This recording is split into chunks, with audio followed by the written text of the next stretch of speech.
Тебе тоже не нравятся Слушай, знаешь, такие коллеги? у нас журналистика в стране сейчас в таком состоянии, что этот день В должен каком быть состоянии, каким-то пожалуйста? днем траура.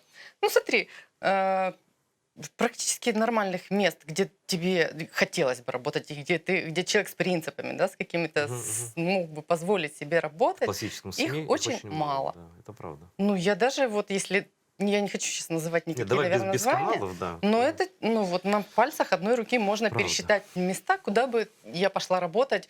Ну, и то я не скажу, что я бы хотела там работать, и мне было бы там Ну, интересно. просто Потому что есть это не случаи телек чего, да. точно. Ага. Ну, потому что на Точно не телеке, телек. ну, а Мгм. какие каналы? У нас 4 олигархических Ну, телеканала. а вот это, ну, мы маленький Мы относительно, маленькие. конечно, канал. Ну да, но Но вы это тоже не типа вы тоже хобби. Ну, небольшой, мы тоже, кстати. Да. да, вот так вот, своя ниша. Ну, поэтому большинство, ну, очень многие журналисты как бы связаны вот этим, привязаны к своему месту работы, именно потому что идти-то особо некуда, выбирать особо не из чего. Или если ты куда-то идешь, и идешь на какой-то компромисс, там, ну, кому-то Мгм. куча людей, которым пофиг на самом деле, что говорить, и А там за какой что получать процент деньги. пофигистов, ну, давай так, Слушай, я думаю, что сколько процент коллаборантов, грубо говоря, вот этих конкретных медведчуковцев, которые за любки просто с Медведчуком на Красной площади совершат что угодно?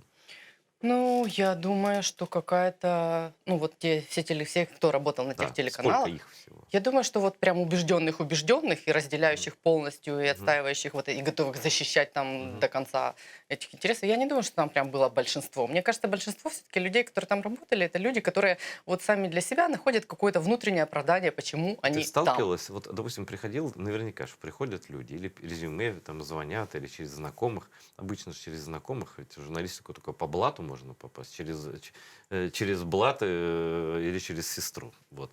Но что говорят? Вот проработал 5 лет на Медведчука, 5 лет получал, значит, эти бумажки, где было написано, кого как называть, да. Бумажки это я знаю, как на российском телевидении мне рассказывали. И тут сюда приходят указивки, как освещать то или иное событие в Украине. И вот ты тараторишь или снимаешь там. Ну, давай про Ну, вот журналистику. я рассказываю реальные Вот, истории. У меня да. есть таких несколько примеров. У меня работает мальчик, который работал когда-то на Ньюзване. Он был тогда начинающим журналистом, работал где-то там в регионах, и Мгм. он сейчас вот, ну, он мне не раз говорил, что он благодарен нам, что мы забрали его оттуда, потому что когда он всем этим занимался, он реально, он признается, что он работал там подставкой под микрофон, что надо было подъехать вот к их политическим там Мгм. представителям, кто там в город приезжал, просто подержать микрофон, ну или сказать в эфире то, что тебе сказали. На выборах они реально обслуживали, ну вот по этим всем темникам, все, что надо, все работали. Они понимали, что они делают. Но он был молодой, начинающий, и вообще вот, ну, без особых каких-то там, не знаю, ценностных ориентиров, ну, не привили, как-то Мгм. так не сложилось. И он не сильно задумывался, почему это вообще плохо, знаешь, потому что был молодой. И мы его забрали к себе. Ну, а тут, когда ты уже работаешь в какой-то среде, где уже, ну, так вполне определенно ты на этой стороне или на той стороне, и почему ты здесь именно Мгм. работаешь, и почему ты не пойдешь работать в другое место, когда он оказался в этой среде. И вот сейчас на фоне этого конфликта, который вспыхнул после того, как журналисты медведчуковских телеканалов, ну, помнишь, был такой, я случайно попала в эту историю, когда я написала пост, что не присылайте мне резюме Да, да, да, да. с вот этих Ну, ты каналов прямо закрытых сказала, да. Медведчука. Да. Я причем я А не что вы собиралась слушайте, а это писать. не, подожди, а что тут такого? Ну, не хочешь ты брать пророссийских журналистов. Что тут? Это же какая-то новость какая-то. Что так всех взбудоражило-то? Я тоже не хочу. Чё их взбудоражило? Я не знаю, чё их взбудоражило. Причем взбудоражило, ну, сильно.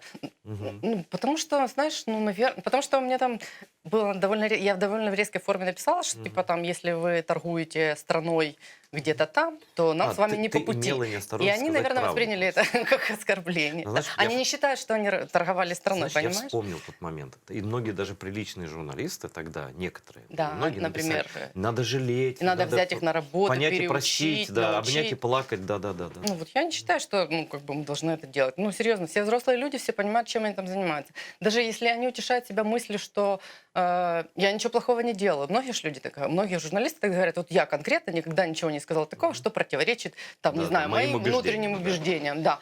А то, что несется все вокруг, я вообще не виноват. Ну, я так не считаю, потому что ты есть ну, гвинтиком вот этой вот машины, с одной стороны. А когда ты работаешь, ну, даже если ты работаешь на каком-то там, не знаю, большом национальном телеканале, который не гонит вот эту вот откровенную такую пропаганду российскую, которая была на медведчуковских телеканалах, ну, ты все равно вот есть элементы вот этого механизма, который, ну, есть той самой большой политической коррупции. Ты работаешь и обслуживаешь ну, В фактически конце интересы концов, олигархов. интересы В конечном олигархов. Что бы итоге, ты ни да. делал, Чтоб хоть ты ты там не стул там говорил, и подвигал, чтоб- что ты как ты там бы не утешался мыслью о том, что ты ничего такого не говорил.